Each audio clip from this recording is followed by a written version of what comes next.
All right, we are live. Yippee go.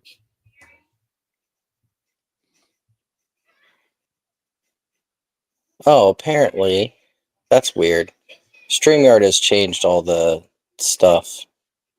Apparently, I can't play video clips anymore on the free version. That's disappointing. So, everybody, welcome. This is our just for fun Superman spoiler discussion here on Catholicism Wow. I've got Eli from Theology Matters here with me. If you remember, we did a live stream with Eli a couple times over the past couple months as the Catholic Thunderbolts. Just a Catholic was supposed to be here, but he had other stuff to do. So let's go ahead and see if we got anybody watching. So far, no. Trying to figure out this new format.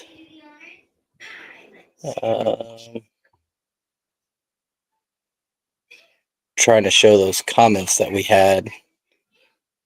See, I'm really bad at this. That's why I said if you wanted to host, I'm totally okay with it. Yeah. Well, I also didn't know that you were gonna go on StreamYard, and then you're using the free version because Yeah, that's just what I do. yeah, because I pay for Restream. Okay. So although I don't know how much if I should have, because I think I paid for like their like basically very high tier, so which I don't know if I needed at the time, but I was using StreamYard at the beginning, but then I was like, I don't like the logo at the top always being there. So Yeah. when they like jacked up their prices the moment I was about to buy a membership, and I was like, darn. But StreamYard did. Mhm. Yeah, I'm not a big live streamer. That's I mean, that's more of a millennial and younger thing, and I'm a Gen Xer, and I'm just, like I can do it, but the thing about Gen Xers is we adapt to new technology like millennials, but then we complain about it like boomers. So, Yeah. but yeah, I'm just not a big live streamer.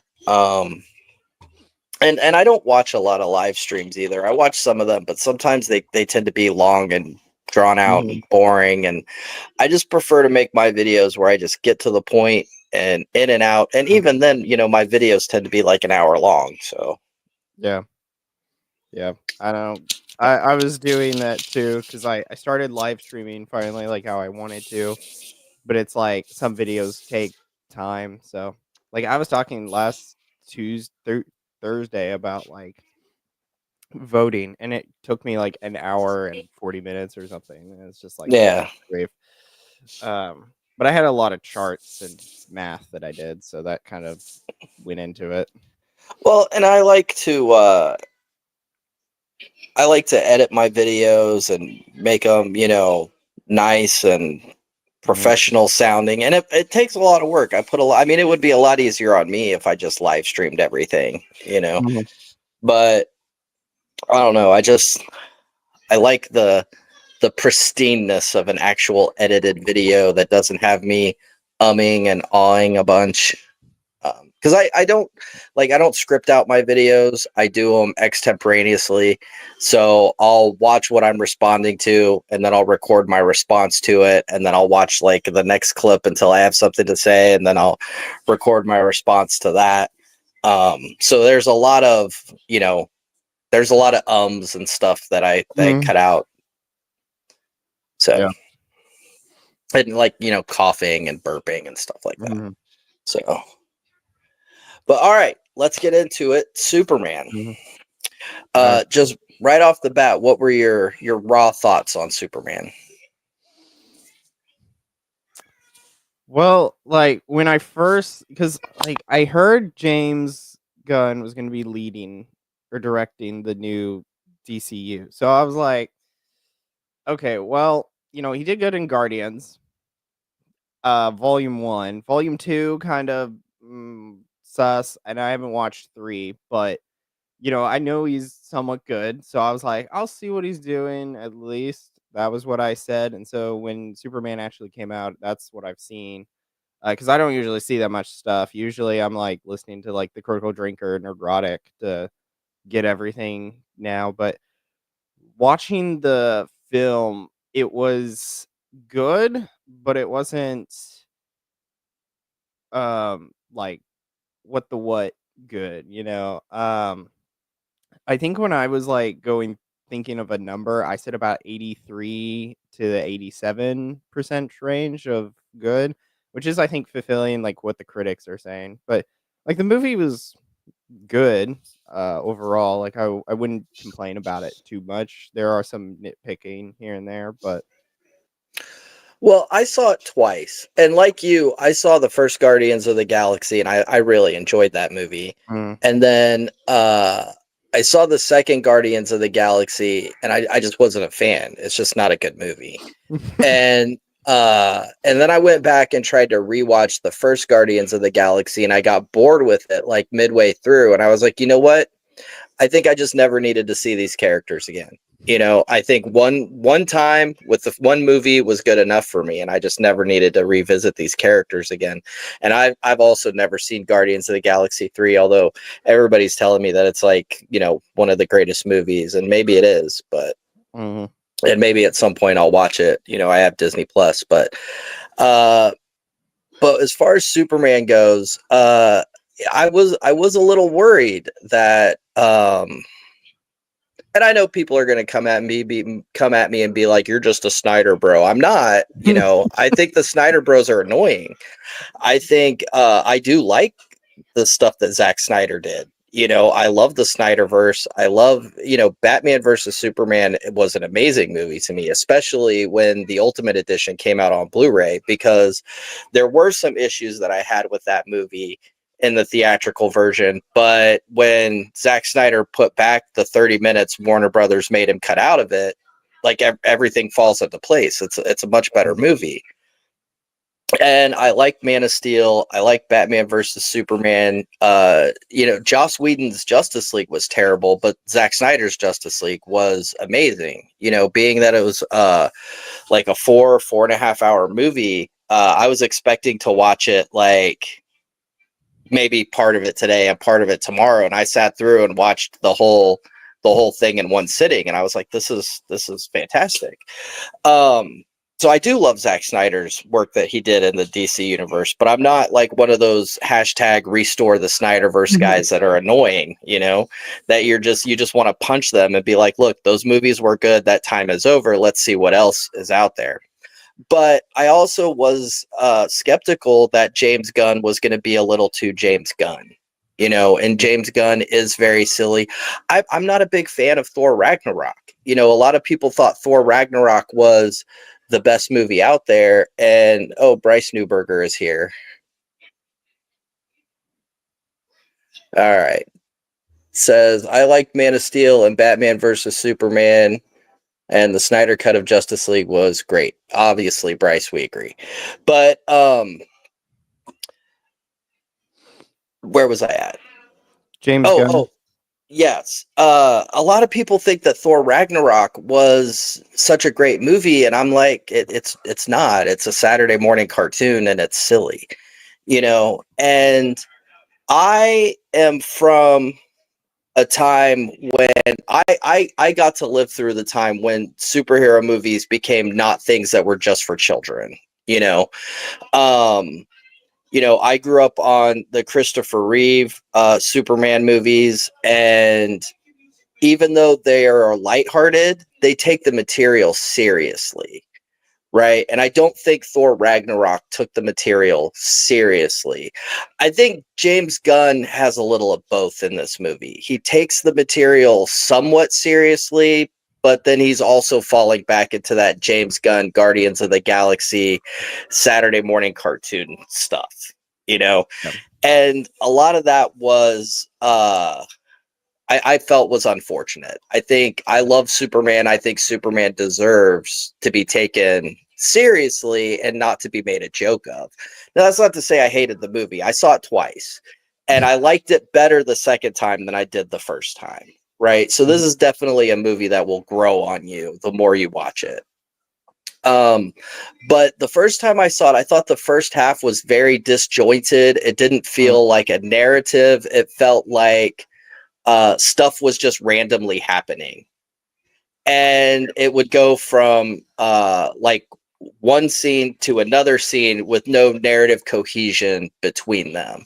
Now, halfway through the movie, that starts getting better and things start, plot threads start coming together. But it really does, like, okay, so it's just random Superman stuff happening. I also felt, and I don't know if you caught this either, but I also felt like James Gunn was rewriting Man of Steel and Batman versus Superman. Like, he kind of took plot elements from both of those movies and was like, well, if I was doing those movies, this is what I would do. So a lot of it also felt redundant, you know, like Superman meddling in the affairs in the Middle East and stuff like that. So yeah, that those were my original thoughts. Yeah, like I agree. The beginning of it, I was weary because of the fact that it was kind of like, because he just starts out with, you know, the I'm gonna say monologue. What word am I thinking of? Do what now? He gives all the like the Star Wars exposition. credits. Exposition. Yeah. He just dumps a lot of exposition on you because it's like 300 years ago there was the metahumans, and then all this coming out, and then you come in and it's just Superman falling down and then getting beat up by Crypto before he's taken back home, which I'll get on Crypto some other time in a minute. Right. But, you know, it's just like, it felt like we should have maybe watched the fight or this. Like, I heard that maybe it should have been the second movie because we came in kind of midway through. This could have been, because to me, because we'll get more into it, but like with Lex, which was a good performance. I'm going to state that first. I think Nicholas Hoult did a great job. A really good job. But I feel like it would have been fun to watch the progression instead of just this, like, welcome to the midpoint and then the story. Right. We got a comment from Journey to Sainthood. She said she's just joining, so we might have already covered this, but where's Just a Catholic? He had other stuff he needed to do. He bailed on us late last night, early this morning. But he might stop by later, so he's got the join link. But yeah, continue with what you were saying. Yeah, because like even from that, then you also get like with the countries, the fake, what I called fake Israel and fake Palestine, right? Which I'm glad I wasn't the only one that caught that. See, and I didn't really get that. Like, all right, first and foremost, let's talk about the elephant in the room here. I did not find this movie particularly woke. You know, like, I don't know what a lot of people were complaining about that, and it was before even the movie came out, so I don't even know what from the trailers they were perceiving as being woke about this movie, but it really isn't political, which is a good thing. You know, while there is a place to tell politically minded stories in superhero media, you know, I don't watch superhero movies or read superhero comics to be preached at about whatever your particular politics are, right? I want to see guys in tights punch other guys in tights in the face. like that's why you watch superhero movies. And yeah, I can see the Israel-Palestine or Russia-Ukraine. I can see that how people would get that out of it, but I also don't think it was in your face. You know, that could have been just in any two countries that have a history of warring on each other. But I will say that I don't believe, and they kind of addressed this in the movie, and they kind of addressed it in Batman versus Superman when he stops the terrorists over there as well, but it's very subtle. But I don't think that Superman should be involved in geopolitics, because he is very identifiable as an American, icon. And we even see that now with this movie not doing very well overseas, because people are kind of mad at America right now. So they're not going to go see Superman, because Superman is very much a piece of Americana. And even in the context of his fictional world, I think the world would see him that way. So Superman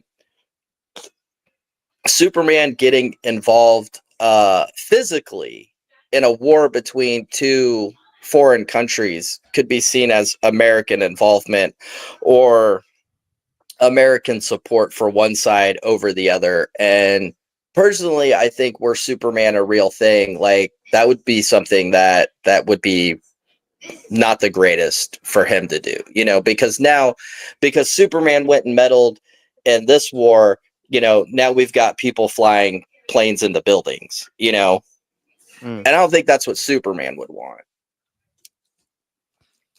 Yeah. Well, it's like I was watching an interview, like a brief segment of David Cornsweet, and he was talking about Superman, and he was doing truth, justice, and then he had to stop himself before he could say "in the American way," or yeah, I think it's American way for Superman. Yeah, truth, justice, and the American way. Yeah, and so everyone's kind of laughing at that, because it's like he needed to say what is just Superman, but he couldn't, because Right. someone probably has told him in higher ups to be like, don't you can't say that. But Well, yeah, and go go ahead. ahead. Well, I was going to say, I feel like they've drifted away from that a lot in modern versions of Superman. And I don't know when that really started. I know Christopher Reeve, his Superman tells Lois Lane that, he's here to fight for truth, justice, and the American way. And she says, you're going to be fighting every politician in Washington. And, that part hasn't changed. But I don't remember that ever being a thing in Lois and Clark, and it certainly hasn't been a thing since after that. Superman Returns, Perry White says, does he still fight for truth, justice, all that stuff, and people lost their mind over that too. So I don't know if this is more of a trying to like branch out, like into foreign markets by downplaying the truth, justice, and the American way thing. But I mean, to be honest, like, the way our politicians on both sides of the aisle have been running this country for the last 30 years, like, the American way doesn't mean what it used to mean, so I would see Superman in real life getting away from saying that, just because he's like, I don't know if I want to be associated with these idiots over here. Yeah. Yeah, what was I gonna say? Well, we were talking about the political movie. Yeah, I was aware that for some, I guess Kellyanne Conway was asked about Superman, which is, it was funny because she's, of course, like, she's not exactly the hip, but this is Fox News with their average median age of 70 years old, so they got to play Right. a boomer card. But yeah, they say about oh, it's super woke, and like, I have the clip somewhat, but it's like, oh, it's super woke, we'll see how it does. And it's like, what? But yeah, when I heard that it was going to be woke, supposedly, and it was going to be because Superman's an immigrant, and like, watching the film, you don't see anything, so I think it was just talked about. But I'm also, there was that one Variety reporter. I think he's been touted as kind of a political fire starter, like he's trying to rile up the people, or he's trying to create some type of controversy, because he was asking about MAGA on the premiere train. Yeah. So, but I don't really see anything too political with it, other than like some stuff in the story. Yes, it dealt in politics here and there, Yeah. but it wasn't necessarily. But that's just gonna happen because story. Like, So Journey Journey to Sainthood said that she thinks it was the interviews with Sean Gunn that made people think it was woke. I don't know exactly what Sean Gunn said, but Yeah, I think he was saying a lot of the immigrants, and how we love our immigrants, and yeah, he was yeah, he said some stuff. James said some stuff earlier. Yeah, but what was it? I forgot it. Oh well, there was something I was gonna say more about the uh politically. Oh well, it's like we talked about the political story. It's like the one political story that I think DC got away with was in the Justice League, or not the Justice League, the Injustice movie. So there was okay. so there's a Yeah, game. There was the comic, then there was the game, and then there was the movie. right. So, I think uh, the game came first. yeah, The the game. comic was an adaptation of the game. Yeah. Okay, Which I yeah, didn't read all of the Injustice comic. I think I got through year 3, and I think there's mhm, 5 something around that. 5 volumes or whatever. It takes place over 5 years or whatever, but it was a really good story, and I really did like the Injustice animated movie. It was different, from the comics and the game, but they were trying to condense it down to an animated movie. But yeah, I really did enjoy that. And yeah, like I like you said, I don't think because politics really necessitates that kind of a story about Superman deciding uh, that letting people have free will is a bad thing, and that he just needs to take it away from them. Mm, So, yeah, I really, really did enjoy that Injustice animated movie. And yeah, like you said, the politics don't interfere with it. They fit, like they're kind of necessary for that mhm. story. Yeah. Well, like the scene that always goes through my head because like Mr. Terrific is in this film, and he's Hmm. in the other one as well. And Mr. Terrific and Superman do that chess scene where he's like, Superman's like, I want to get rid of guns, but then Mr. Terrific is like, well, if this be the case, get rid of smoking, get rid of cars and other stuff. And of course, it's such a conservative scene, but it's just like, uh, damn. Right. So, Right. Well, and going back to this movie, yeah, I don't think it was heavy-handed in its politics at all. There was a little bit of politics there, but I think James Gunn handled whatever he wanted to say politically with this movie, if he had any intentions of saying anything at all. I don't know. mhm, But I think he handled it with care in a way that no matter what side of the politics you fall on, you can read your own ideals into the movie and be like, yeah, this movie supports, what I support. mhm, Which I think is how you do social commentary well. Nobody wants to be preached at, especially by our movies and our TV shows. And, I think that's what got Star Trek Discovery in trouble, was it was just too preachy.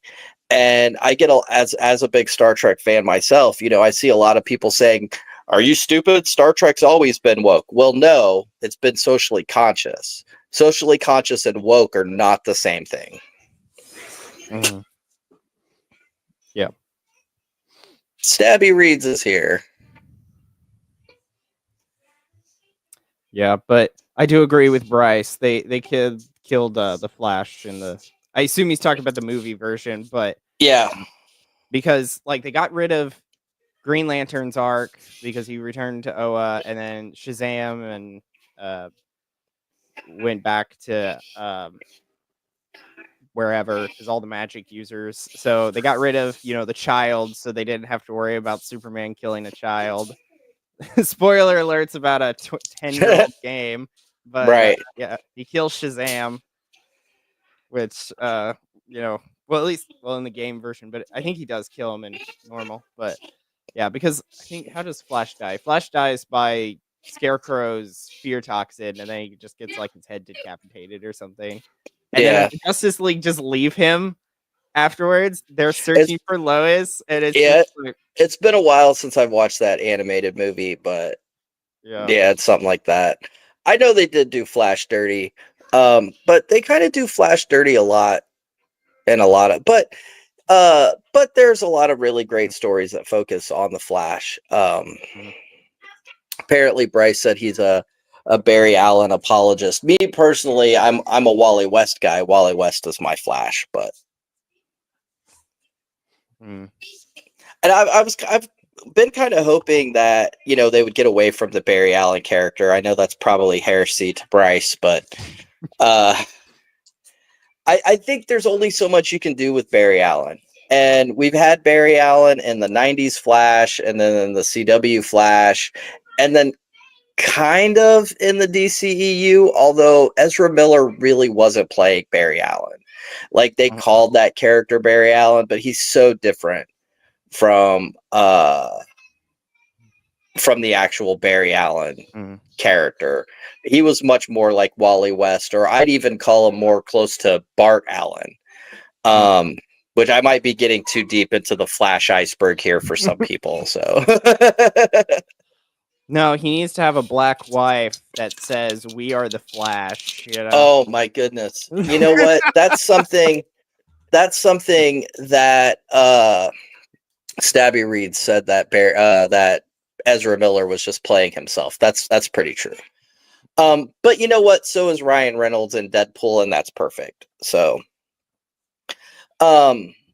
But that's one thing that really has annoyed me of late is, you know, they recast white characters with black actors, and then they tell you, well, we just wanted the best actor for the job. Okay, that's cool, you know, like when they cast Michael Clark Duncan as the Kingpin in the 2003 Daredevil movie, I had zero issue with that at all, because even when that came out, I was like, well, he's such a large man, like he has the Kingpin stature, and the only other actor that would even come close to having the physical presence that Wilson Fisk has, if not Michael Clark Duncan, would be Vincent D'Onofrio. And I thought that in 2003. And then now here we are, and Vincent D'Onofrio is the Kingpin.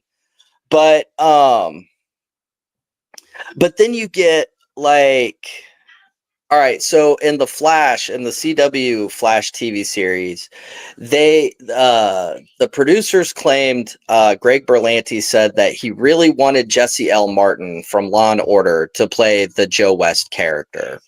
And if they cast Jesse L. Martin as Joe West, then they have to make all the Wests African American, because that's how genetics works, you know. And I get that, I buy that, okay.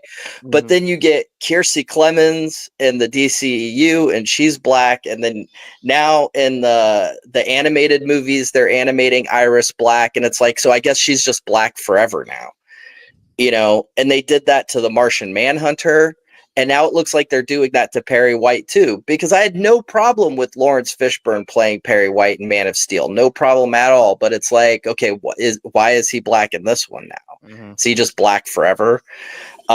Is Commissioner Gordon just going to be black forever now? Bryce got... I was waiting to do that, but yeah, I was going to say, well, once you go black, you can't go back. Yeah, Bryce is a great guy. I really wish that Bryce had seen this movie and he could be on this live stream with us. I mean, to be honest, he'd provide great commentary, even though he hasn't seen the movie yet. So let's get into some more spoilery stuff, because this is a spoiler discussion. What was the one thing that you thought was going to happen and didn't?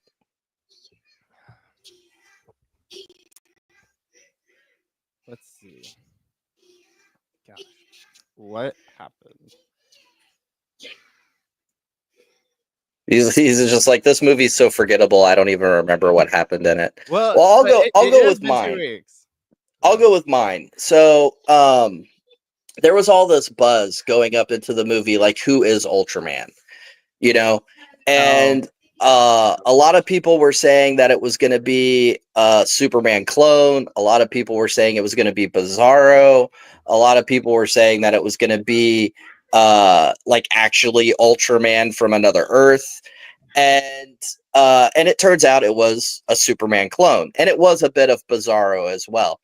But I was kind of hoping that when they took off his mask and they revealed that it was David Corn Sweat as Ultraman, I was hoping that when he came out into the sun, that his skin would start, that he would turn into Bizarro, that his skin would start to, like, go white, and that didn't happen. Like, there was no big, like, Bizarro reveal. It's just, you're like, yeah, it's a Superman clone and he kind of acts like Bizarro. But I was really hoping once they did that reveal that was gonna, I mean, I just really thought that was, because to me that's the natural progression of the story, right? Why is he wearing this? Why is he covering his face? And why does he have this costume that completely covers his skin if it's not to protect him from the sun? Right. And Bizarro is kind of the opposite of Superman. Superman gets his powers from the sun, so it makes sense that Bizarro would have some kind of allergy to the sun. And they just don't do that. And that, to me, that was disappointing. I was hoping for that. Yeah. Well, it's like, yeah, I could maybe see Bizarro working out, like, if it was the clone or something, but he didn't look, because Bizarro usually has a, like, crockety nature to himself, like, at least in Mhm. the cartoons I've seen, like, he's been a little bit more um abnormal, so, like, there's kind of, like, some limp or something to kind of, he's not exactly Superman like. Right. But, like, what I was thinking, what would have been better is if, like, and maybe they'll go future from this, but if they want to do a clone of Superman that's like that, then, in which they killed him off at the end of the movie, so that's they don't need to worry about that unless he is going to be Bizarro, Right. because And they that just, like, bring him back or something. because the black hole goes to the Bizarro world, or it goes Right. anywhere else. But I think if you want to take it more, I think what they need to do is then somehow Lex needs to get out of prison, and then he needs to combine his DNA with Superman's so he can make Superboy. Right. And then that should be the progression, because you could start then a Young Justice movie, Well, and I would which is like probably to what they would see, want. some kind of like a Superman family being built up, right? We did get to see Supergirl, and I like that they haven't showed her costume or anything in any promotional images until the movie came out, because I did like that the first reveal was in this movie. Wasn't a big fan that they turned Supergirl into Paris Hilton, but whatever. Um, but I would like to see, Superboy come into it, the Connor Kent version of Superboy, and maybe even down the road, the Jonathan Kent character.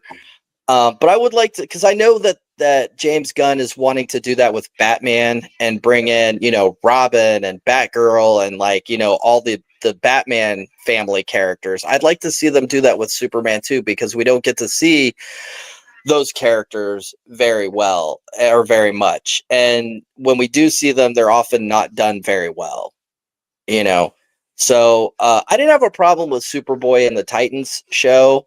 My biggest problem was that he wore that Superboy costume that was just like the black t-shirt with the blue jeans, and even in the comics I hated that. Like, that's boring.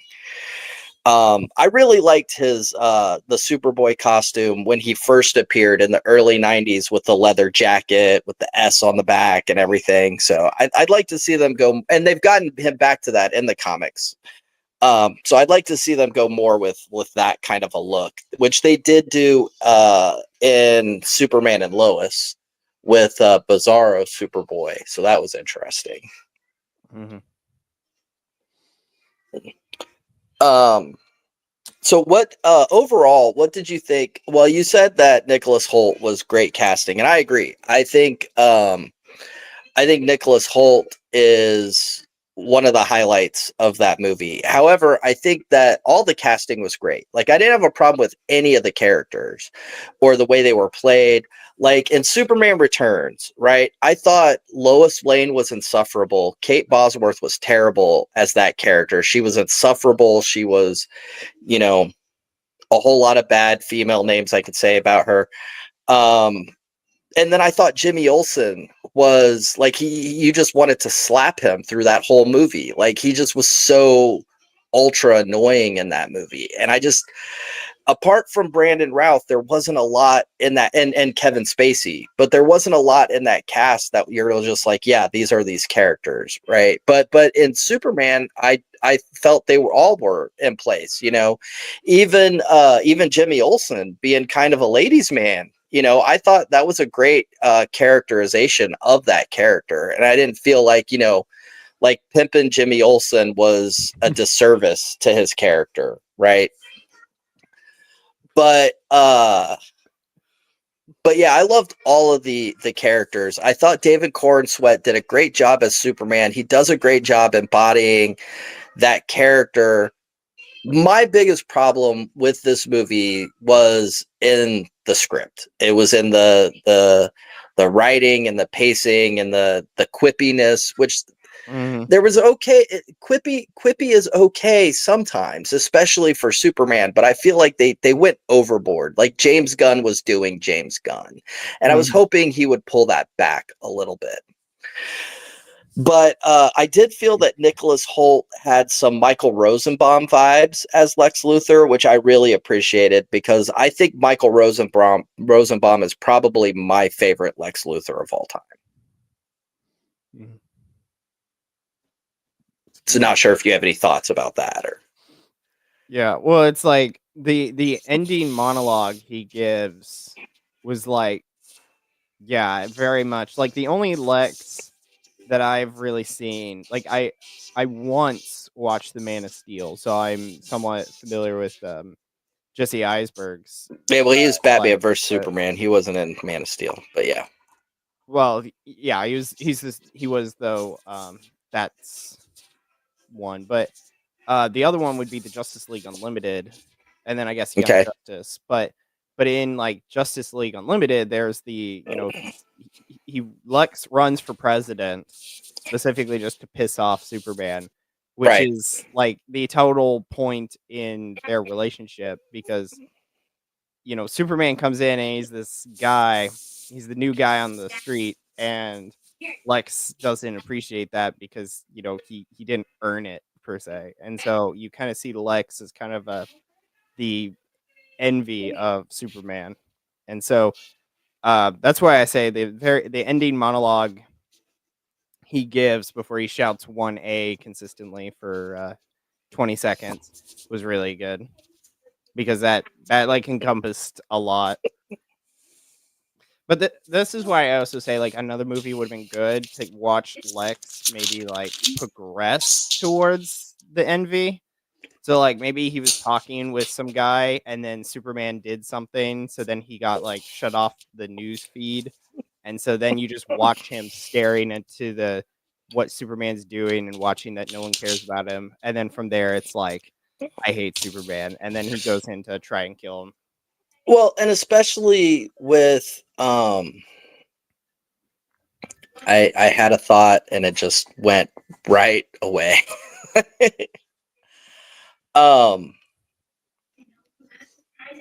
Yeah, I think it's gone. I really had something to add to what you just said, but so Bryce asked if I would want Shaq back as Steel. I absolutely would. Because you know what? I understand that most people hate that movie, and I understand why most people hate that movie. However, for me, Steel since 1997 has always been a guilty pleasure. First of all, I love that character in the comics, and I was really happy when they brought that character into Superman and Lois. And I think they did a great job of that character on Superman and Lois. But just for being campy and silly and a cheesy 90s movie that was made for no other reason than to make back some of the money that they've spent developing Superman movies since since 1987. I like it. It's a fun movie. It's enjoyable, and yeah, it's not by any means a good movie. It's a terrible movie. And I'll admit that all day long. Yeah, it's awful, but I like it anyway. So yeah, I would definitely bring Shaq back as Steel. I was kind of hoping that he would show up in the CW Crisis on Infinite Earths, but that didn't happen.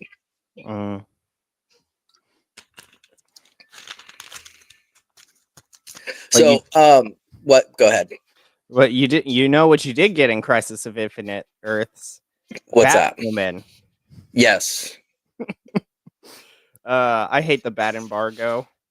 I think that's dumb, but I've always thought it was dumb, and I think that it is dumb to restrict characters from television when you're using them in movies, because one, I kind of get it, right? You don't want to soften the market for that character, but at the same time, if you've got a new Batman movie coming out, like let's say it's 2005 and you've got Batman Begins coming out, right? How much of a promotion for that movie would it have been if Bruce Wayne showed up on Smallville? You know, like that's just going to make people hunger for that movie even more. So I think they're kind of shooting themselves in the foot by not allowing certain characters to appear. And it was the same thing with Tyler Hoechlin. Apparently they only got permission to use Tyler Hoechlin as Superman on Supergirl like one episode at a time. And so every time Tyler Hoechlin played Superman on Supergirl, they told him it was the only time he was going to get to do it. And then they bring him back again, and then they bring him, and then eventually they gave him his own show. But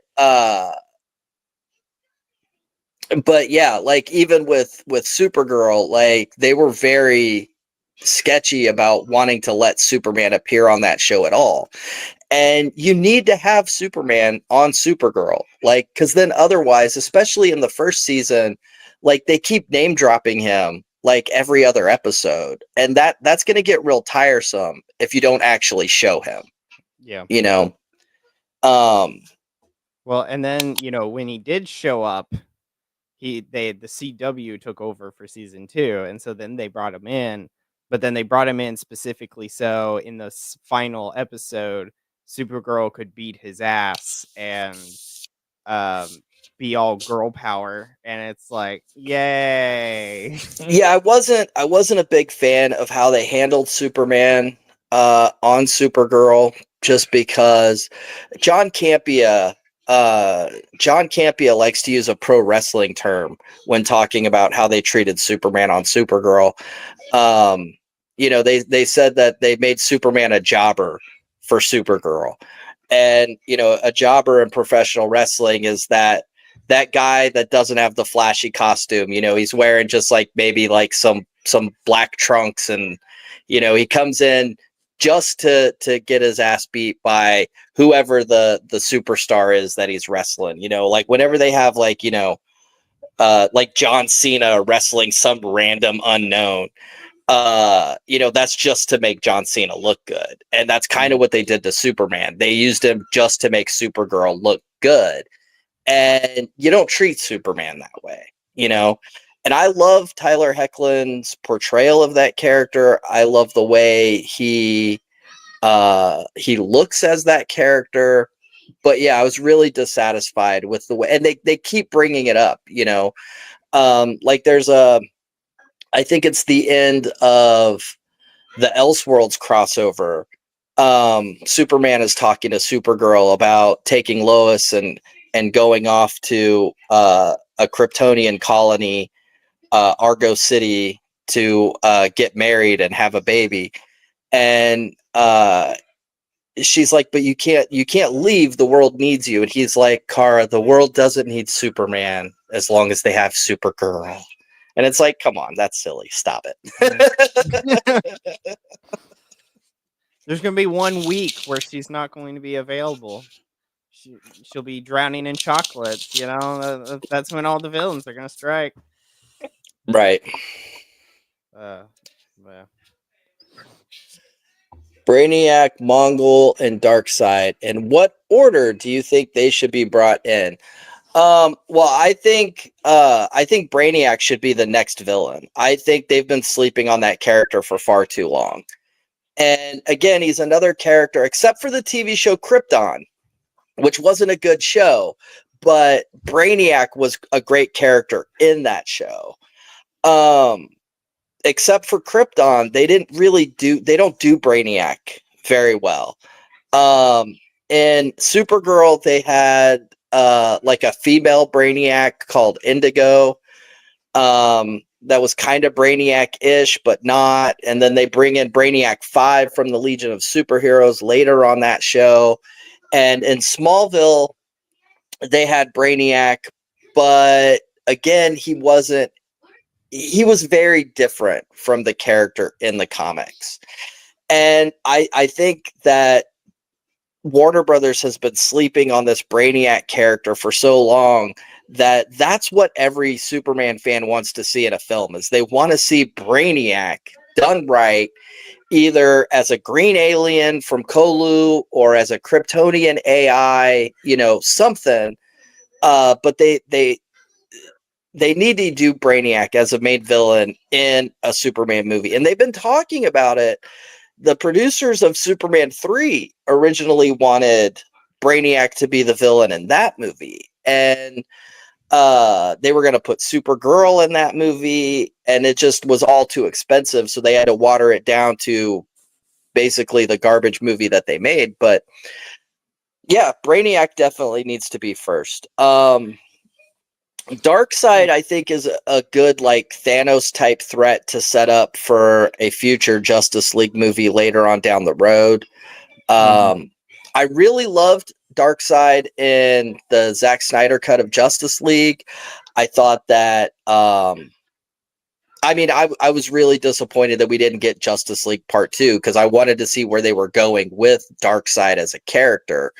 And then Mongol, I don't really care about him. Mongol is just kind of like a Darkseid ripoff anyway. So if you have Darkseid, you don't need Mongol. Yeah. Like I say Darkseid is definitely an end villain. Like he's supposed to be the like even worse than maybe Thanos. So it's, or maybe equal, maybe. Like he's supposed to be like the big bad and all. But yeah, I would say like you could definitely do Brainiac soon. Like he could be the next villain for the Superman movie, because it's been a few years. So I bet now, I don't know how much Earth is on the awareness of everyone else now, but Injustice 2 had Brainiac come in. And he was trying to collect the Kryptonian, or he was collecting Superman to finish his collection, more or less. Right. But it's like Brainiac was also in the Justice League Unlimited, and that also was with Lex, so they could go down that route if they wanted to. But I feel like copying pasting is not what you should do. But I think Brainiac you could do. Mongol maybe you could do like interchangeably, one of the two. But I don't know if Mongol I know little bit about, because the one time I saw him was in Justice League Unlimited, and then he showed up in Young Justice with Warworld. Warworld, yeah.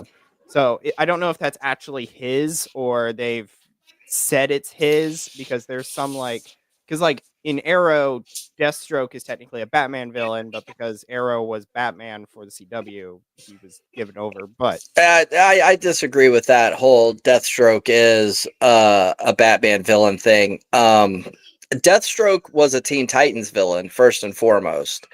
That's where he was created, was as a villain for the Teen Titans. But he has grown into just a miscellaneous DC Universe villain. Like Green Arrow in the comics has fought him many times. He's fought Batman, but he's not exclusively a Batman villain. And I think there are a lot of villains that, like, I loved Arrow the first couple of seasons. Season 3, it went downhill, and season 4 was garbage. And it tried clawing its way back up after season 5, and it did get progressively better, but it never got to the point that it was in the first 2 seasons, right? Yeah. And I think a lot of that is because people didn't understand that show, because they expected the Oliver Queen from the vast majority of the comic books, where he's jokey and kind of like, your weird uncle, your conspiracy theory uncle. But they were adapting a very narrow period in the Green Arrow comics, which happens to be my favorite run. It was a run written by a writer named Mark Grell and Mike Grell. Mike Grell took Green Arrow and made him more serious, made it more of an adult title. And that's what they were shooting for, right? They weren't doing Batman necessarily. They were doing this version of the Green Arrow that's more Batman-ish, true. Mm-hmm. And there was a lot of Batman Begins and The Dark Knight that they were inspired by that went into the first couple seasons of Arrow, and that's obvious, and Greg Berlanti has admitted it. But like I said, Deathstroke is not exclusively a Batman villain. They did bring in some exclusively, like the Huntress character and Firefly in an episode, and the doll maker. So they did put some Batman stuff into him, but I never thought it was like they turned Green Arrow into Batman like a lot of people think. I think that's just silly. Yeah. Yeah, not to after this comment we can get back onto Superman, but I still think it would be cool to have the Arrow run. It was the first season, the second season, and the third season Oliver took over as Ra's al Ghul. That would have been better than it would have been interesting to watch him control the league, but no, he had to run off with the feminist girl boss. Man, I hated I loved Felicity's character in the first two seasons of that show. I thought she was adorable, and she was quirky, and she was awkward, and she was just adorable. And then once she started sleeping with Oliver in season 3, then she just turned into an insufferable girlfriend, and it was terrible. They ruined that character. My favorite part in their relationship is when she's just paralyzed and she finally is able to walk. Yeah. Realizes it during the time that they're having an argument, and she walks away from him. Just gets up from her wheelchair and walks away. Nico Bellic says there's a big plot hole in Superman. Why couldn't Superman with his X-ray vision see Ultraman's face? He should have known he was a clone. All right, yeah, theoretically that's probably true, but with it being Superman, you could make up some nonsense like it was lined with lead or, something stupid like that. I didn't really think anything about that. I wasn't like, why are you using your X-ray vision? Yeah. But getting back to Superman, what would you like to see going forward? Not just with Superman, but with the new DC universe. Well, of course they're doing a Batman film, but so obviously recruiting the Justice League. I was kind of disappointed I didn't see Hal Jordan. Mainly because Nathan Fillion fits Hal Jordan's. Not only has he voiced him right, he's right. I was gonna say he's been Hal Jordan in the cartoons. Yeah. So I can maybe understand if he wants to change the pace, but I'm like, bro, literally has the hair color and the size of Hal Jordan. I'm like, I'm sorry, but you're already looking like him. Put a real ginger in to be the dick. Well, and you know what? He's not necessarily ginger. But he's got very lightish hair. But the way, and I never thought of this until I saw the movie, and the way Nathan Fillion was playing Guy Gardner, I felt like he was playing Woody Harrelson. And I was sitting there the whole time going, who would have been perfect for this part? Woody Harrelson. Woody Harrelson would have been a fantastic Guy Gardner. But yeah, I think this guy that they cast, Kyle Chandler, is that his name? The guy that they cast as Hal Jordan in the Lanterns TV show, I think he's gonna do a good job. And I love the Green Lantern. I've been looking forward to a live action Green Lantern project since the Ryan Reynolds Green Lantern movie. I thought that movie had a lot of issues, but it still should have gotten a sequel. Like it was good enough to have gotten a sequel. But yeah, I love Green Lantern, and I want to see more live action Green Lantern, and I'm looking forward to the Lanterns TV show, which Nathan Fillion is already has already confirmed he's going to be in at some point. Mm-hmm. Yeah, I know we were talking about all the characters turning white to black.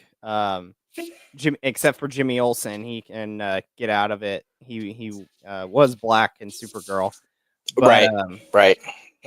I think isn't he black in My Adventures with Superman as well, the cartoon on HBO Max? Yeah, I think he is. Yeah, but Bryce Newberger just made the best comment of the entire live stream. Give us Parallax. That, yes, absolutely. I would love to see an arc in the Lanterns TV show where Hal Jordan goes rogue and becomes Parallax. And even if they redeem him by the end of like that season or whatever, I would just love to see, like, Parallax was one of the best villains. And I loved in the 90s when they were trying to shake up the DC universe a little bit, and none of it stuck. None of it, none of it lasted, which was disappointing. But, they took Bruce Wayne out of being Batman, and then they replaced him with a psychopathic Batman. And then they turned Hal Jordan into a villain, and he was a villain for a long time. And I really like Kyle Rayner as a Green Lantern who replaced Hal Jordan.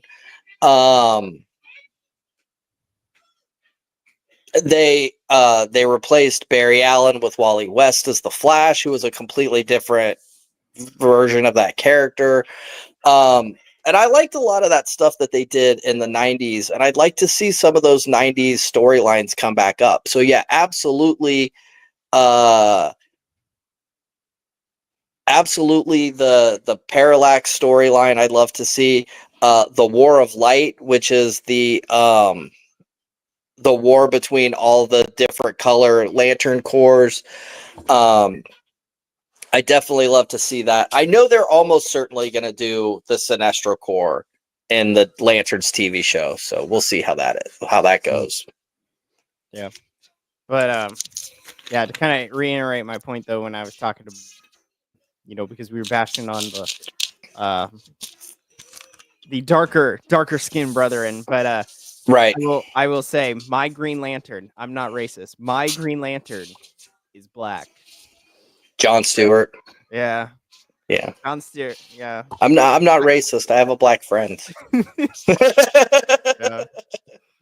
Well, because I grew up on Justice League Unlimited, so it's like I saw him on all the time, and it's just like cool dude. And then I had Ryan Reynolds, so of course I took the cool dude. Yeah, well, and John Stewart's a great character, and they changed his character a lot in the Justice League cartoon from what he was in the comics. In the comics, he was like an architect, and in the cartoons, they made him a Marine, and I think that fits with him really well. And I think that's kind of just stuck as part of his character, even in the comics. Like before he was an architect, he was in the Marine Corps. So, yeah, I love John Stewart. And John Stewart became, because of that Justice League cartoon in the early 2000s, he became like the prominent, like popular Green Lantern for a long time. So I would definitely like to see what they do with that character in Lanterns and how that character gets established into the wider DC universe. When you do Justice League, are you going to have Hal Jordan or are you going to have John Stewart? And I'm good either way, and I think that's the one character, like, they can never make Hal Jordan black, because if you cast a black guy as Green Lantern and call him Hal Jordan, you're going to have the entire John Stewart fan base going, why isn't he just called John Stewart? Why are you disrespecting our guy? Yeah. But yeah, I'm definitely looking forward to the Lanterns TV show.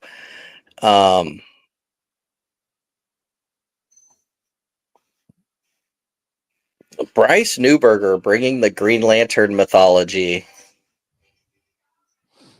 The Larfleeze is the Orange Lantern. The Orange Lantern, the emotion behind his powers is avarice. So he's greedy. Yeah. The only time I got familiar with all of the lanterns was Lego Batman 3.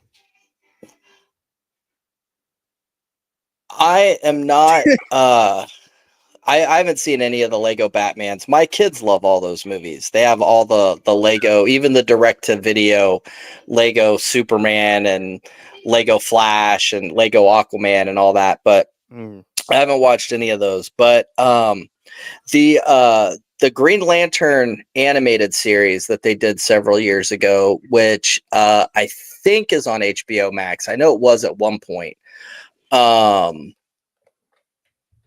But they did a lot with the different color lanterns on that show. And I can't imagine the TV series won't.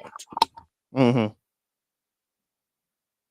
So I'm sure lanterns will do a lot with the different colored lanterns, the blue lanterns and the Star Sapphires. I'm not a big fan of what Jeff Johns did to the Green Lantern mythology. I think that he did a lot of great stuff for the Flash mythology, but I think that he made the Green Lantern mythology more convoluted. But I do like the idea of these other lantern cores out there. Even if I don't like the way Jeff Johns necessarily created it. Yeah. Excuse me. Yeah. But like the only thing else with Superman, like I felt like too much time was spent on Crypto. Because like one, we learn later that he's not even Superman's dog. So I was like, that should have been a Supergirl thing, more in my opinion. But it's like I feel like a lot more time was spent on him when I feel like more time should have been prioritized on Ma and Pa Kent, because I felt that the father-son relationship was not established. It just kind of was like, oh, here's my parents, and it's like, are they?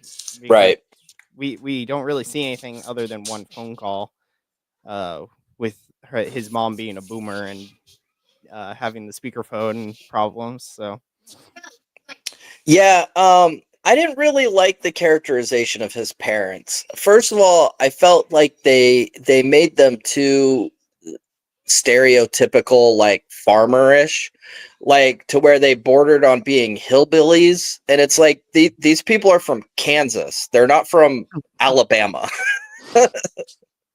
Like I don't think they should have been as Southern as they were. Because they're Midwestern. They should have been Midwestern. Now I will say I do love when Superman's parents are alive into his adulthood and into his mission as Superman. I loved that aspect of Lois and Clark. I loved when they changed that in the comics, and I really wish, like, I'm really happy that they're going with that in this new James Gunn direction. I mean, they in the Zack Snyder versions, they his mom was still alive, right? But his dad died in that stupid tornado thing. I would have liked to have seen them let them both stay alive, right? Like Superman doesn't need to have this angst-ridden backstory like my parents are dead. Like he doesn't need that Batman needs, or even that Spider-Man needs, right? Because without Uncle Ben dying, Spider-Man would have just like tried to use his superpowers to get rich. But Superman doesn't need that, right? Because he's Superman. He can do all these things. He has all these abilities. Naturally, he was brought up to want to help people if he can. Like, Superman's character just lends himself to being a superhero. So I would have liked to have seen him interact with, Kevin Costner as an adult. And we just got another comment from Boniface, who says that the Kents lacked character, and I agree. They didn't really have any character. They were just kind of there. And you mentioned earlier, Eli, about it feeling like maybe this should have been the second movie because we're just coming into the middle of everything. And I agree with that. There was nothing in this movie that felt like it was the start of anything.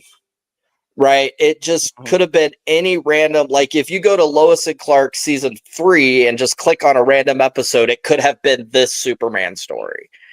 And I'm not saying it had to be, had to do Krypton and it had to do the origin. It didn't have to do all that, but it should have felt like a beginning and not coming into the middle of the story. And because it comes into the middle of the story, you're not really introduced to anybody, right? Like you only know Cat Grant is Cat Grant because some character calls her Cat, like as an aside, like that character is never introduced. Lois Lane is introduced and Jimmy Olsen a little bit more than anybody else, but we're expected to just already know these characters. And that's another thing that gets on my nerves, is that people are praising this movie for things that they criticized Man of Steel and Batman versus Superman for doing. If not the exact same things, then very similar things, right? People criticized Batman versus Superman because it was supposed to be a sequel to Man of Steel, and here we got Batman and Wonder Woman, and then the Justice League cameos all crammed in, which I thought was done well. I thought if you have to do that, the way they did it in that movie was done well. Well, here you have the first Superman movie, and you've got Mr. Terrific and Green Lantern and Hawkgirl, and why is nobody complaining about that when it's much more shoehorned and much more egregious in this movie than it was in Batman versus Superman? And again, you're expected to just know all these characters and know who they are. And there are people that are this might be their first Superman movie, right? There are kids that might not have seen the other ones yet. I'm constantly seeing YouTube videos of people recently that are in their late 20s, maybe even their early 30s, going, I watched the Christopher Reeve Superman movies for the first time. And it's like, really, in 50 years, like, you've never seen those movies? It's weird to me, but there are people like that. And there are people that this is going to be their first Superman experience, and they don't know who Jimmy Olsen is. They don't know who Lois Lane is. And I felt like James Gunn should have given a little bit more attention to characterizing and introducing those characters.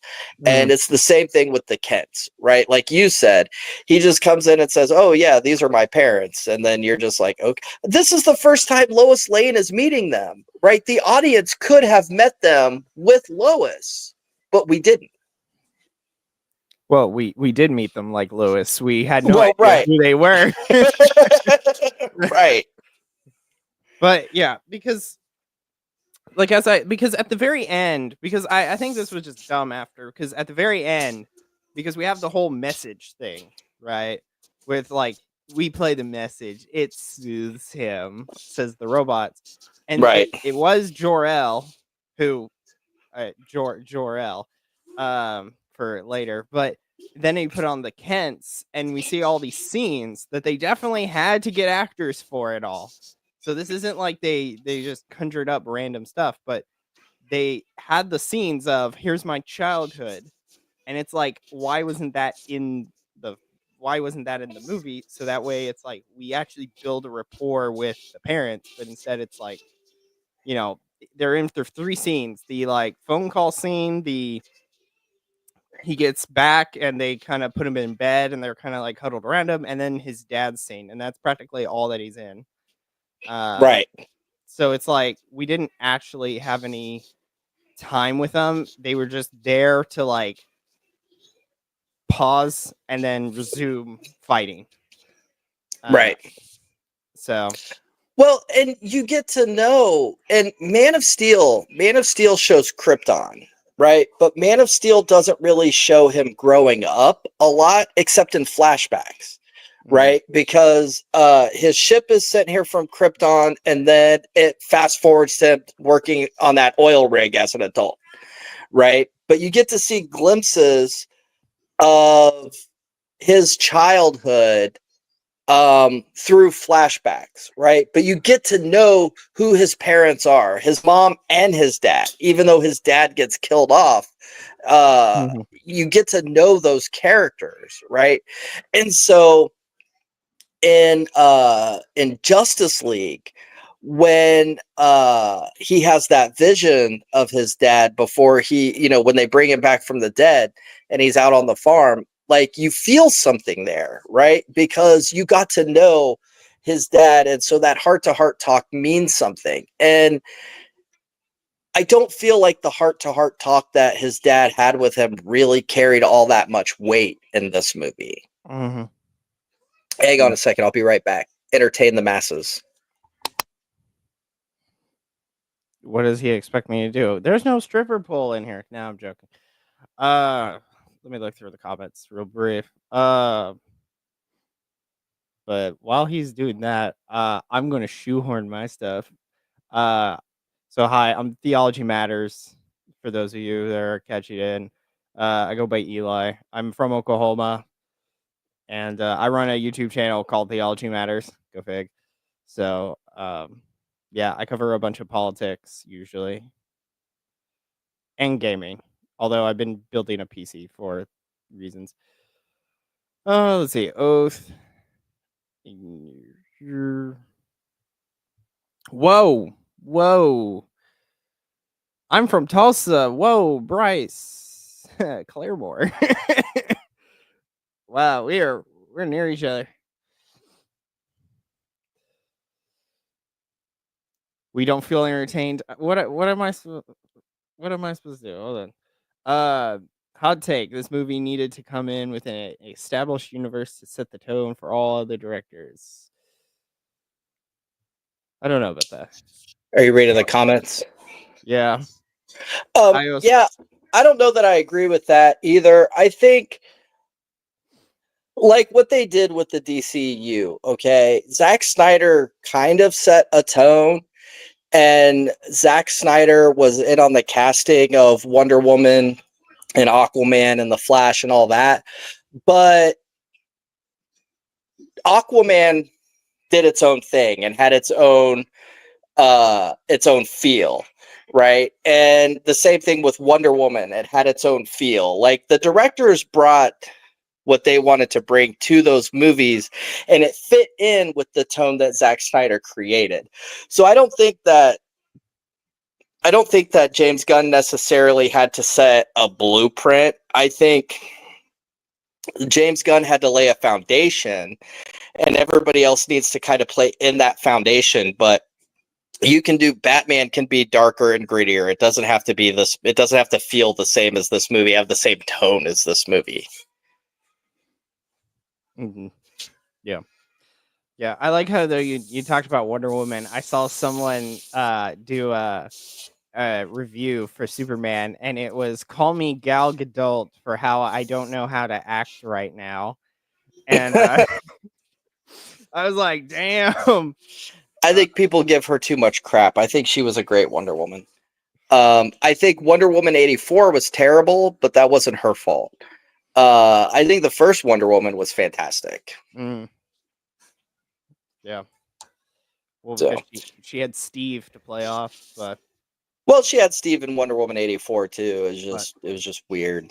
One thing that I appreciated about the first Wonder Woman movie is that they didn't turn the male soldiers into wimps to make Wonder Woman look better, right? Like they were still very competent and accomplished soldiers. She just happens to be a superhero. right? And that's the way it should have been. But often you get like the men have to be played as jokes to make the woman look better. And you're not making the woman look better at that point. You're making your female character look like such a joke that a man can't be a man standing next to her. Yeah, I will say if the DC is going to continue, it's going to have to do one thing.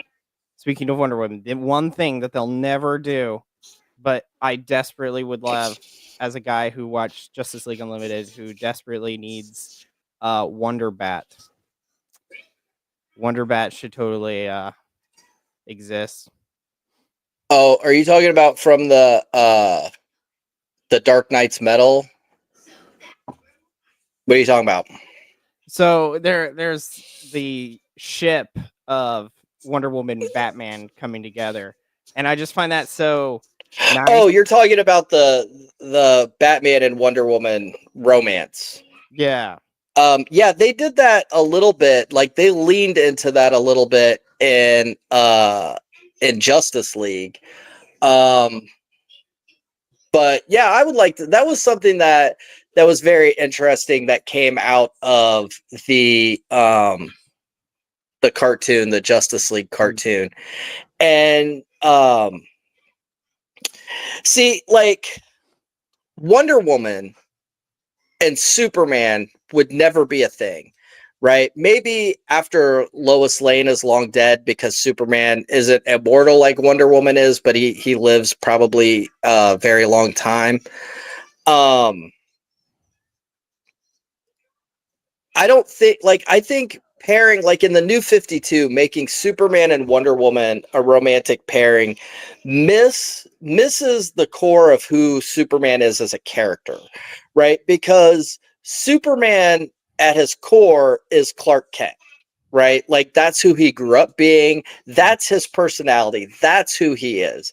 In fact, Dean Cain in Lois and Clark had one of the best lines, because he's trying to explain to Lois, he says, Superman is what I can do. Clark is who I am. And because Clark is who he is, he would want to be with somebody that nurtures that part of him, right? Whereas Batman is Batman. Right?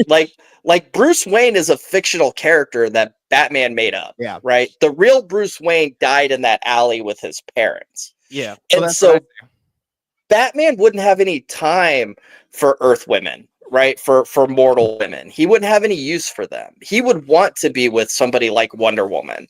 He'd be like, that chick gets me. Well, it's like the thing that I say is that because Batman is Bruce and Bruce Wayne is the mask. Because like I think there's a comic panel that Bane says masks off, and so Bane takes his luchador mask off, but then Batman puts, I think his, or is it off or on? I don't remember, but how the setup is. But it's like he did his mask on.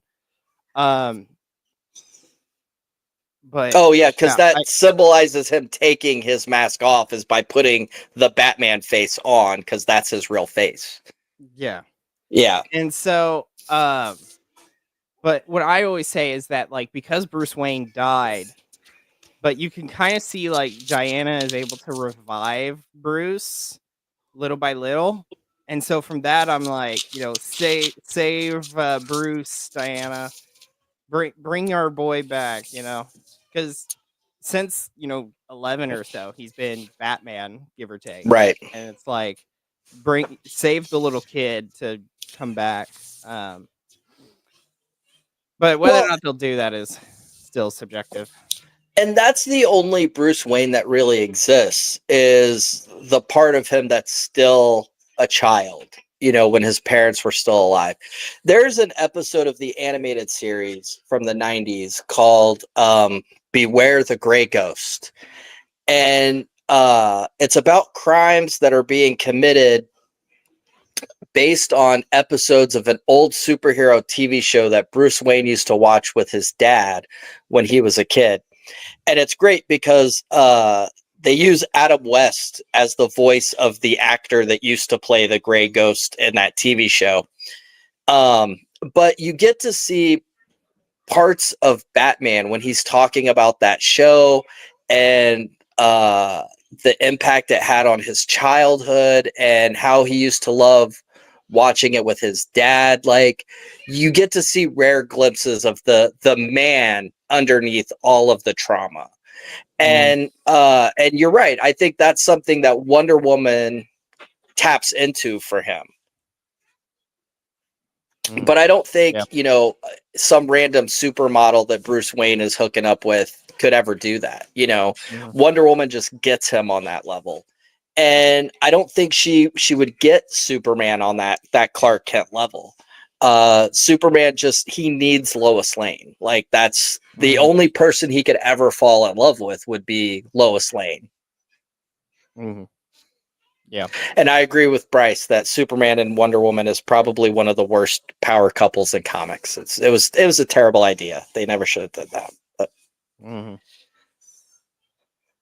All right. So, Crypto. We talked a little bit about Crypto. I didn't have a problem with Crypto. I thought they did Crypto all right. I do like that the reveal at the end that it's actually Supergirl's dog. It makes sense to why, because Superman was not having that dog through most of that movie, and you almost expected like him to find the dog in that movie, and that's why he's not used to having a dog. But it turns out he's just dog sitting, and this dog is just horribly behaved. But I liked Crypto. I didn't think they used it too much. I think they did use him quite a bit, but I didn't have a problem with Crypto necessarily. But I used to have a dog. He died last year, the year before. I don't really remember, but I think it was the year before. But his name was Crypto. So I loved seeing the dog for personal reasons that that would probably not affect somebody else's enjoyment of seeing that dog. But it was a little Jack Russell Terrier. He was very hyper and very rambunctious, just like that dog. And I was like, oh, it's my dog.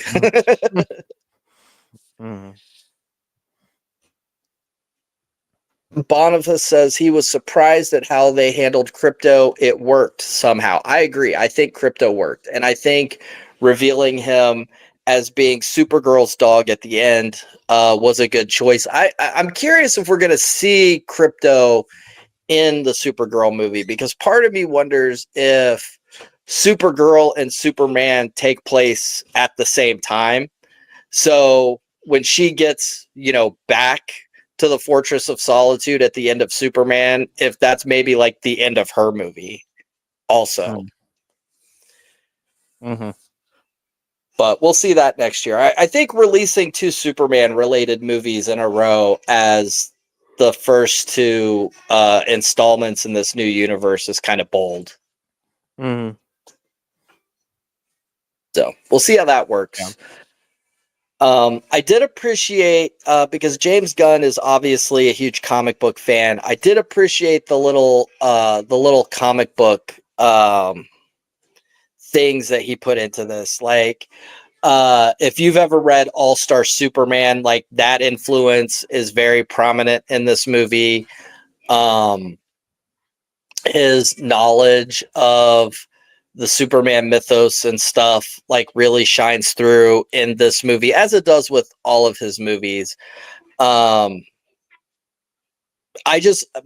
biggest thing is that my biggest drawback from this movie was just that he didn't take the time to plot it properly.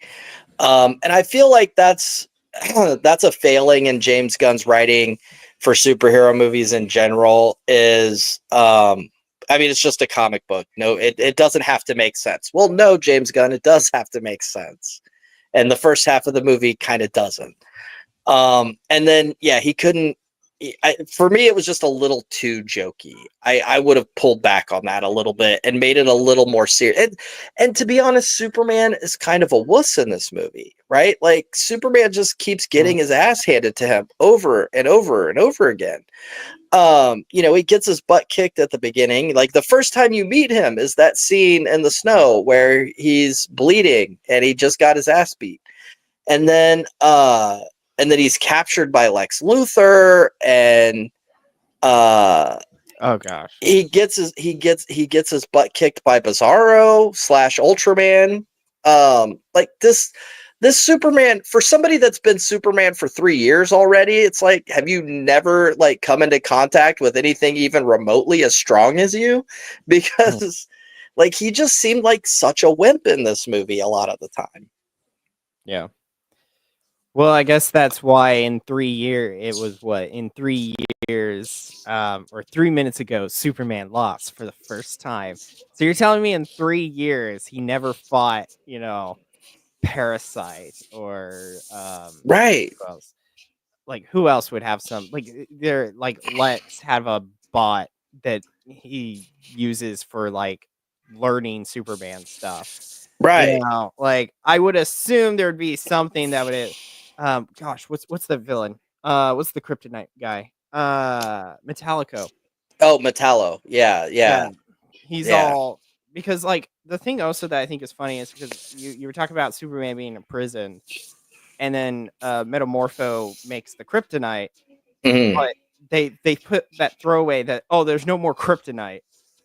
And then Right. it's like he can make it because of he just knows it. So I'm like, so you must have had some to study, or he had some to then regrow it, or I don't know where that is coming, but it's Well, just apparently lazy. Apparently, James Gunn felt you didn't need any kryptonite if you just make Superman a big enough wimp. We don't need kryptonite. Yeah. We'll just depower Superman, or depower Superman. But yeah, it's like if he's been Superman for 3 years and he can't fight, like what you've just been, catching guys knocking over liquor stores for 3 years. But yeah, I definitely Parasite's another good one that I'd like to see used in a movie. Could be in Supergirl then. Yeah. Like maybe that's the villain. Yeah, I haven't read the comic Supergirl Woman of Tomorrow. I need to. I want to before it comes out, before the movie comes out. But I haven't read it yet, so I'm not sure who the villain is in that comic, in that story. But yeah, I'd like to see Parasite. They did Parasite a little bit in Supergirl, the TV show, but because it was a heavily CGI character, they used him sparingly and not very well. Yeah, there's a lot of stuff, a lot of missed opportunities that Supergirl and Superman and Lois didn't do that I'd like to see. I know a lot of people were saying that they wanted to see Lex in the Iron Man suit, but they did that in Supergirl and they did that in Superman and Lois. So if they do that again in the movies, like I'm okay with it, but I don't need to see that. I'm like I've seen Lex Luthor in his Lexo suit twice now. Is that like in the Injustice? Do what? Is that when you're seeing the suit? Do you mean like the Injustice suit where it's like his head is exposed, but he's got that green and purple, green and purple like Iron Man suit. Yeah, that's something that Lex Luthor has had in the comics since like the 60s, probably. Yeah. I would like him just to remain just a evil genius, and so he doesn't need any weapons. Right. He's already combated Superman with his brain, so he doesn't need to freak out. I think that's better. That would fit Lex better because and it works better for Lex Luthor to be the mastermind and then, be employing these other like super villains like Parasite or Metallo or whatever. Yeah. But again, I mean the Lex armor is cool, so if they do decide to use it, I'm not going to be against it, but yeah. They did it, and they did it well. in Superman and Lois and in Supergirl. So it's the same thing with Doomsday. Like, give Doomsday a break for a while. All right. I remember the first time they used Doomsday in Smallville in season 8. I was like, yeah, it was kind of cheesy looking because it was a man in a rubber suit and everything. But this is probably the only time we're ever going to get to see this character in live action. So I'm cool with it. And then Doomsday has been in every live action version of Superman since then. So yeah, give Doomsday a break. And especially Superman and Lois did Doomsday so well. Right? Like they did Doomsday as well as you could do it. So definitely leave Doomsday alone. I don't need to see a Doomsday movie. Mm-hmm. Yeah. But if James Gunn just continues rewriting Zack Snyder's movies the way he thought they should have been done, maybe we'll see that. Mm-hmm. Yeah. Yeah.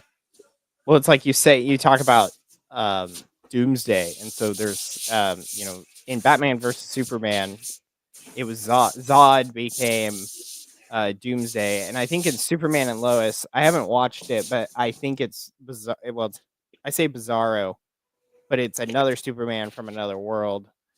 And like, I think that the kind of like death, and then he gets stronger from it. I'm kind of like, I can see that working, but at the same time, I'm used to Doomsday just showing up and kind of wrecking havoc. So it's like, because even the Death of Superman that they did, the animated, that's so what they did. So it's like that I would prefer to have just like he just plump in. But we talk about Zod like to kind of go on to Jor-El a little bit. I did want to talk about that. I hope Jor-El is going to be Zod, because that would fit so much better with the second half of that message of submit or subjugate the world and get women.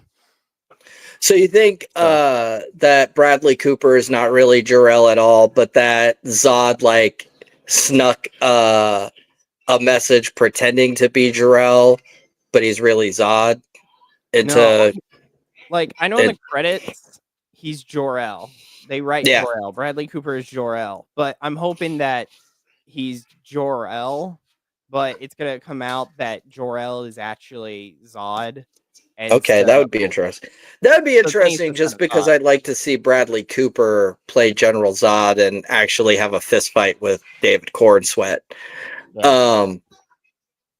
Me personally, I know a lot of people are up in arms about the whole Jor-El thing, and I don't really care. Like, this isn't the first time. Like, Jor-El in Smallville was kind of a dick too. This isn't the first time they've portrayed Superman's Kryptonian parents as not having the same values necessarily as his Earth parents that he was brought up with. And that's like in the movie, I didn't think it made sense for people to be mad because Superman's parents that sent him here when he was a baby wanted him to take over. Like, just because they wanted him to take over doesn't mean he has to, Obviously, he's been saving you for 3 years now. I think he's kind of earned your trust to just be like, Superman, you're not really going to take over our world, are you? No, I'm not. That's silly. And no, I don't have a secret harem. I wish I did. No. But that was my takeaway from this movie. My takeaway from this movie was, I kind of think I need a secret harem. I'm kidding. Just a joke. But just with the Zod, because like it's been done before. There's been I haven't watched it, but the Justice League Gods and Monsters did it, where they made him the son of Zod. And he looks a little different, but it would work to me then because Zod is that way. Right. But yeah, I didn't particularly. I was like, well, that's not typical. I think Russell Crowe did a good job, though. I know that he was kind of like good about it. I love whenever he's like, we wanted you to learn how to be human, so that way you can Yeah. bridge. I'm like, perfect. Yeah. Bryce brought that up in the comments too. Yeah, Russell Crowe was so good. I think it's funny is that in Man of Steel, right? So Russell Crowe several years ago played Robin Hood in a movie. And then Kevin Costner played Robin Hood in a movie in the early 90s. So in that movie, both of his dads were Robin Hood. That was something that, like, as a movie fan, jumped out at me. I was like, oh, this is cool. Like, unintentional, but very cool. Mm-hmm. Bryce also said he's excited for Momoa being recast as Lobo. I'm looking forward to that. I think Jason Momoa was a great Aquaman, but I think he fits Lobo so much better as a character because Lobo is like this alien biker, and that's just Jason Momoa. Jason Momoa is like a Hawaiian biker. Mm-hmm. Yeah. Well, he's like a combination of like Deadpool's mouth on a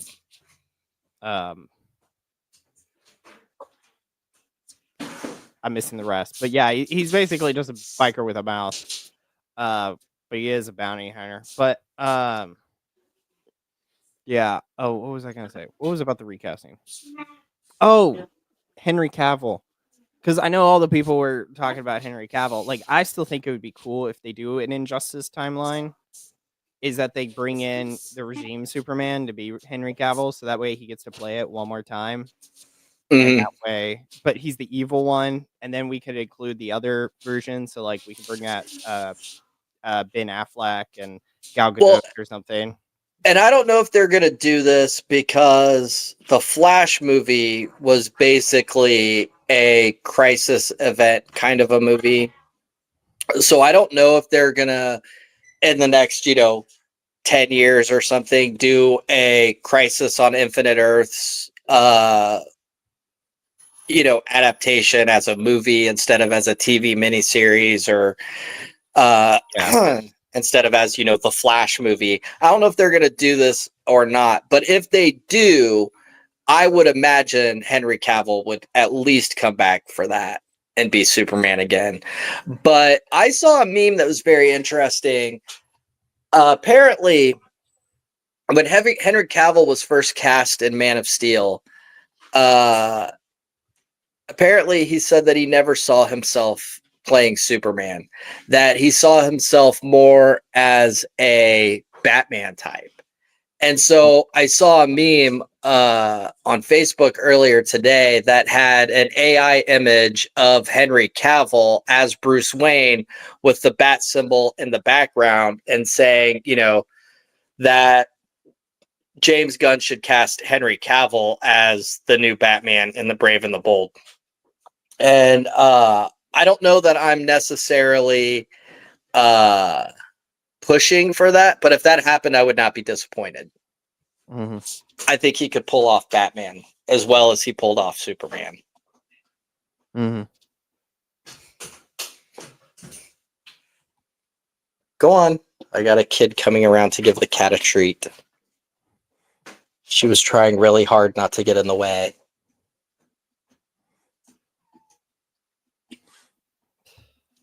But yeah, let's see. What else was there?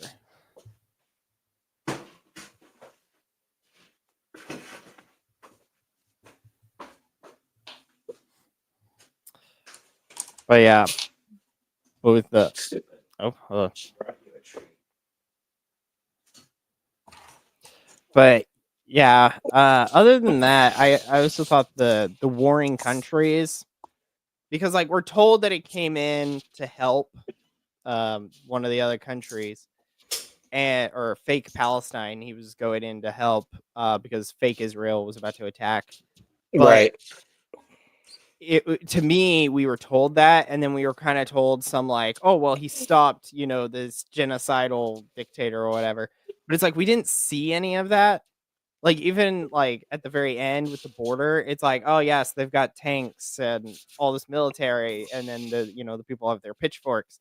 But it's like we didn't know any, like, how is this country evil? That wasn't played into. Like, I need a scene of, like, I wouldn't say concentration camps, but, like, I need something of, like, oh, they're evil, they do this and that. Like, the most evil that the prime minister did was he was associating with Lex Luthor, which is Right. like, yeah, bad, but Right. is it really that bad? Well, and that was another thing that was disappointing about this movie is that, all right, so Lex Luthor, the whole point of him siding, with one country over the other and giving this other country arms to carry out an aggression on their neighbor was just because they promised him like half of that country for his. So here we have Lex Luthor with another great land scheme, which I don't know. That's, if you're familiar with the older Superman movies, like it was, every movie was, even into Superman Returns, Lex Luthor was just trying to have some country that was his, that he could be the king of. So Bryce says, give us a rookie Flash. Otherwise, he's just Deus Ex Machina. Now, honestly, I like the idea of doing a rookie Flash. What I would like to see from the next Flash movie is make it Wally West. Make Barry Allen somebody who's been the Flash for several years, and then he dies at the beginning of the movie, and now Wally West has to go from Kid Flash into being the Flash. And it would fit very well into that, a rookie Flash kind of a thing. And you could even bring Grant Gustin back to be Barry Allen at the beginning and then kill him off. I would be totally cool with all of that. Yeah. I don't know if they're going to do it that way, but I think that's the best way to do it. And it's the best way to move on from that character because, like I said, we've had a lot of Barry Allen. There's other Flashes out there. Let's see some of those. But this has turned from a Superman spoiler discussion into just a miscellaneous DC nerd out. Well, but I'm okay with that. Yeah. Well, we don't know where they're gonna go, so it's like where they can pull off as well. Right. And I know Grant Gustin is still very much trying to be the movie Flash. Mm-hmm. Even though he was the one that retired and ended the TV show, he was like, I'm done playing this character now. But when it comes to a movie, he's like, yeah, I'm all about it. Well, somebody even asked him, who would you want to play in James Gunn's DC movie universe? And he was like, the Flash. Yeah. Well, you know why he didn't want to do the CW is because he lost Patty Spivot, and then he had to get with Iris. Yeah, that would drive anybody away. I loved that character, Patty Spivot, and it was really a shame that they only used her for that one season, and then they completely ruined and misused her in the Flash movie. Oh, she's in the Flash movie as well? Yeah, she's the blonde girl that works in his lab at the beginning, and then she's living in that hovel of an apartment in the Flashpoint world or whatever. But yeah, the blonde girl from that movie was Patty. She was that character, Patty Spivot. Yeah. Yeah, I didn't see the Flash movie, but I'm aware they did from the shorts I've watched, I'm aware they have done a Savitar arc, which Savitar was season 3 of Flash. Sorry, 4. I did like the Thinker because it was just a different villain. It wasn't another speedster. It was different. Yeah. But Savitar was a great villain just because it was just dark. Which I think works because villainy is supposed to be evil. So if my problem with Savitar in the TV show was, well, one, he was the third evil speedster villain they did in a row, and by then it was kind of boring. It's like the Flash has other villains. Mm. But also I wasn't big on the Megatron armor that Savitar it just, I don't know who designed that, but you look at it and you're like, that's Megatron from the Transformer movies. I personally liked that he was this imposing mass, but Yeah. the only thing I hate is that they nerfed him during the season, because it's like when they introduce him, he's like as fast as light, but then when we get to the other when he comes out of like the Speed Force prison, he's slower, and I'm like, you give him like this god status of, I can run, like I move a millimeter and I'm halfway across the world, but then he's in the show and then it's like, he moves like a normal speedster. It's like he's supposed to be like the god of speed, like he's supposed to be um faster than both of you combined, and Right. so Right. See, and this is why I originally invited Bryce to actually be in this live stream with us, because he's just bringing the nerd knowledge. Savitar was more based on the Blue Flash from the comics, Future Disillusioned Flash. I agree with that. That was definitely something that and they did that with Wally West too. There was a story arc in the 90s where a future Flash that was a future Wally West was kind of like the villain, and then they did it in the New 52 with the Blue Flash. And yeah, that's basically what they did with Savitar. They just called it Savitar. And then he also mentioned, Bryce did in the comments, that I guess people are saying that Andrew Garfield should play the Flash. I would agree with that, but he's also starting to get kind of old. I think Andrew Garfield would do a good job as the Flash, but I also think people are only saying that because Andrew Garfield's Spider-Man is very similar to Grant Gustin's Flash. So it seems to me like people are saying, well, we can't have Grant back. Let's just have Andrew Garfield, who's the next best thing, the movie version of what we got on television. But I wouldn't have a problem with Andrew Garfield being the Flash. But yeah, again, he is getting kind of old to be just starting a new superhero character. Yeah. But Barry's not a teenager. Excuse me, like Peter Parker is. So. Yeah, but with people, it's like we do have new actors. We don't have to keep pulling back established actors. We can go out into the I've been doing photo shoot models stuff, and or I've been in commercials, not big budgety things. So, but yeah, Garfield's with Pew in a new movie, but yeah, he hasn't really done, I don't know how much action stuff lately. Andrew Garfield as Barry to set up Wally. That's a good suggestion. I would take that or Grant Gustin to do the same thing. But yeah, I'd really like to see them kill off Barry Allen in the first act.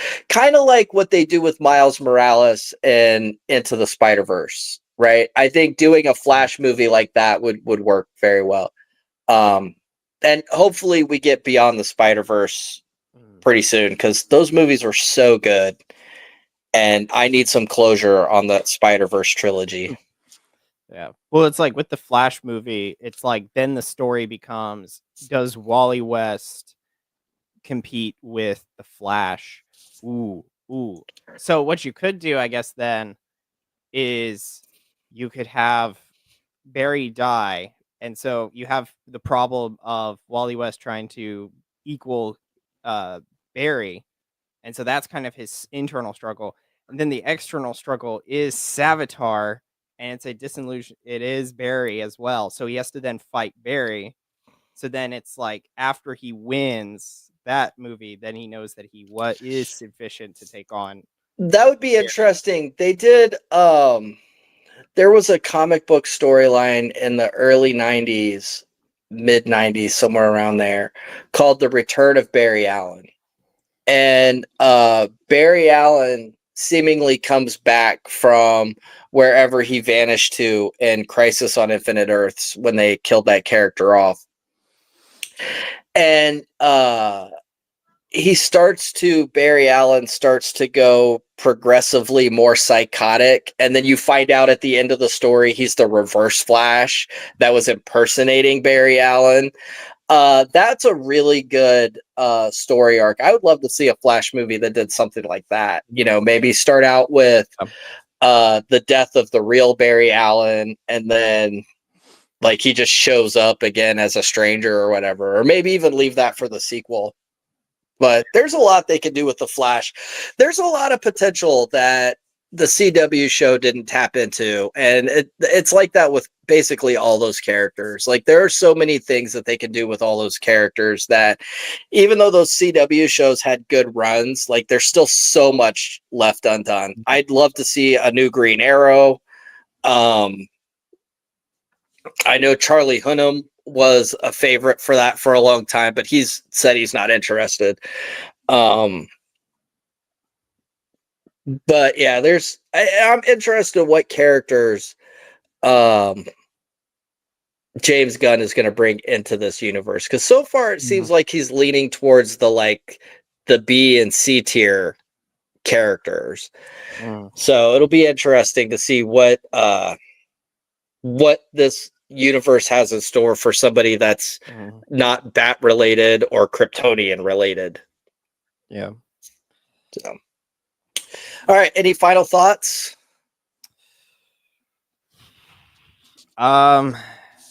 Like other than Super or Hawk Girl, I don't think we really got a scene with Hawk Girl other than like she was with the Justice Gang. Yeah, in the Hall of Justice or whatever. Yeah. So the only one they really worked on was like Mr. Terrific, other than like a few scenes with Guy. But like she was kind of just shoehorned in. And then I didn't realize, but I guess she killed fake Israel's prime minister. I didn't think she did that. I thought she would catch him because like I guess she drops him and then I would assume that she picked him up, but from what I've heard on Twitter, it was that she let him die. So yeah, I got that from the movie, that she just dropped him and let him die. Oh wow. Okay. I was not expecting that because it's a superhero. Like it's right. Yeah. You wouldn't assume that. Well, and that was like kind of the point, because doesn't she say something like "I'm not Superman" or something right before she like drops him? I think she has a line like that. But I felt like Hawk Girl, the little screen time that she did have, and Mr. Terrific were definitely stand-ins for Batman and Wonder Woman. And that feeds into the whole kind of like James Gunn was just rewriting Batman versus Superman in a lot of ways to me. And it comes off that way. You know, it comes off like one of those YouTube videos that are like how I would have done this movie differently. And it's like, nobody cares. Like nobody cares how you would have done the movie differently. And I feel that way about James Gunn too. Like, I don't care how you would have done Batman versus Superman differently. I want to see you do something that I haven't seen already with Superman, which granted, after 80 years, there's not a lot we haven't seen with Superman. But I love Superman. He's my favorite superhero. So I'll definitely be watching any Superman movies they give us, even the ones that are terrible, I'll see twice. Missed out on Jeffrey Dean Morgan as the Thomas Wayne Batman. I agree. I was looking forward to that. Although we traded Jeffrey Dean Morgan in the Flashpoint movie for Michael Keaton returning as Batman, and I'm totally okay with that too. Like, for me, that's a fair trade.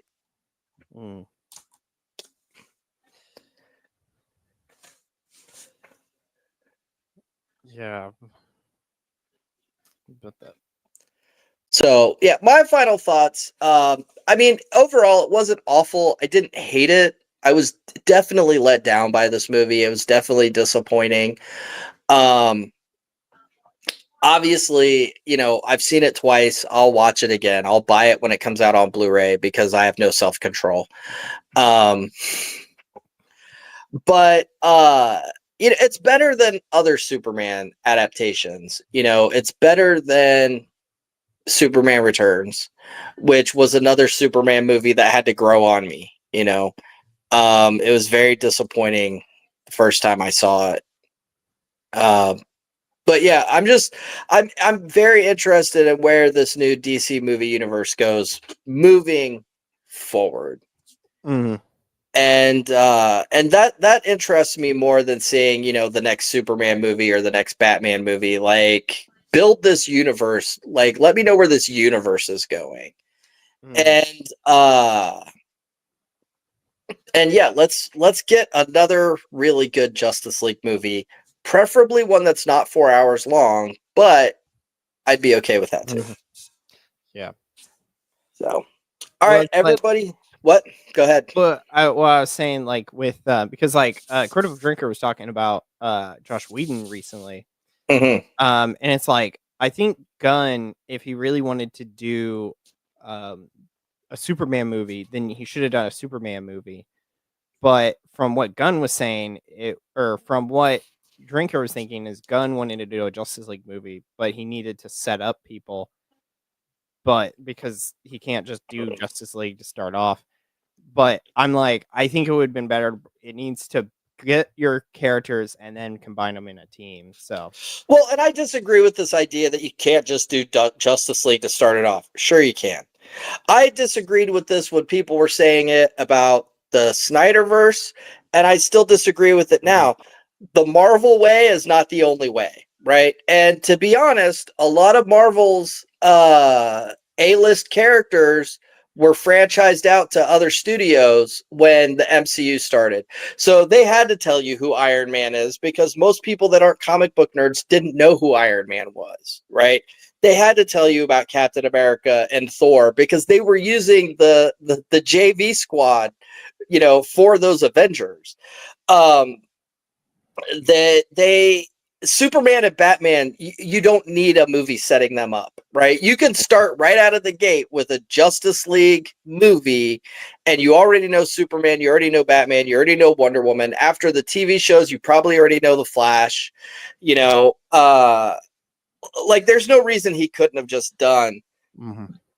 a Justice League movie right out of the gate. And I feel like it would have felt more balanced if he'd have done that, because this movie wasn't really a Superman movie, but it also wasn't really a Justice League movie either. Mhm. Yeah. Well, it's like they did for the animated. They did Justice League. I think War. Is it War? Yes. Yeah. War starts out with, but like we get some bits of story with Cyborg, because he becomes Cyborg after a blip. But we kind of get like hints at some of these characters during it, because like Shazam, we kind of get just kind of shoehorn. He's just in, but Superman, same. It's just all these characters are kind of just thrown in, Right. except for Cyborg, he develops. But like you could do it. It's just you're gonna have to be very careful with it. Right. And you And gotta uh, pull in someone. and those are a lot of characters to introduce people to in the beginning. Um but again, the Marvel way isn't the only way, you Mhm. know. And I reject this idea that every hero has to have its own solo movie before we do Justice League. That's nonsense. Mhm. Yeah. So, Bryce said the DCAU was peak for many of their movies, very few misses. I agree. The DCAU, the TV shows, and the movies that are connected to it have all been very great. But again, being that I was a kid in the '90s, that was my jam. And it started. Batman the Animated Series started in 1992, so I was 12. And then it went all the way into Justice League when I was in my mid 20s. So, like, that continuity for me was a large part of my childhood. So, Mm. all right. Any other thoughts before we wrap up? Don't think so. All right, everybody. We hope you enjoyed this analysis of Superman and of the forthcoming DCU and all the other nerd stuff we talked about. Like I said, this was just for fun. There's no apologetics, no religion, just having a chat about a movie. And sometimes we could all use a good change of pace. So everybody, thank you for joining us, and we'll see you next time.